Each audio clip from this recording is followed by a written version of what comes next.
ধর্ম, জাতি, ভাষা সব কিছু আজ রাজনীতির হাতিয়ার বানানো হচ্ছে। কিন্তু প্রশ্ন হচ্ছে, সাধারণ মানুষ কি এসব থেকে কিছু পাচ্ছে? আলাইকুম রহমতুল্লাহি ওয়া বারাকাতুহু। নতুন ভারত, উন্নয়নের ভারত, ডিজিটাল ভারত, আসলে এর পিছনের আসল চিত্রটা কেমন? ভারতের অর্থনীতি এখন বিশ্বের পঞ্চম বৃহত্তম, কিন্তু প্রশ্ন হচ্ছে এই উন্নতি কার কাছে পৌঁছচ্ছে?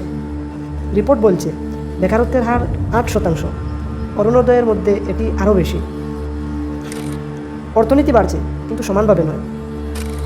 যেখানে একজন শহরের মানুষ বিলিয়ন বিলিয়ন টাকা উপার্জন করছেন, সেই জায়গায় গ্রামের একজন কৃষক আজও ঋণের বোঝায় ডুবে আছেন। শিক্ষাক্ষেত্রে আজ আমরা ডিজিটাল ক্লাসে গিয়েছি, কিন্তু এখনও অনেক জায়গায় সরকারি স্কুলে শিক্ষক নেই। ছাত্ররা স্মার্টফোন দেখে অনেক কিছু শিখছে, কিন্তু ইন্টারনেট পরিষেবা এখনও অনেক গ্রামেই নেই।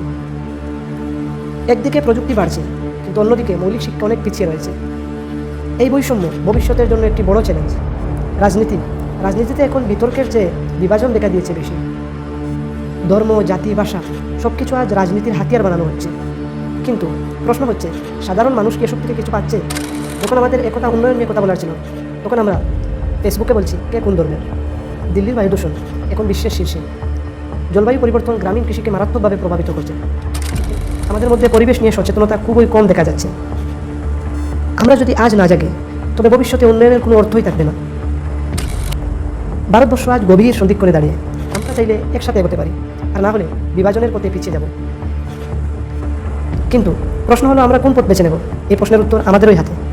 চলুন আমরা সবাই মিলে সমাজ, জাতি ও দেশকে এগিয়ে নিয়ে যাই। চিন্তা বদলে দিন, দুনিয়া বদলে যাবে।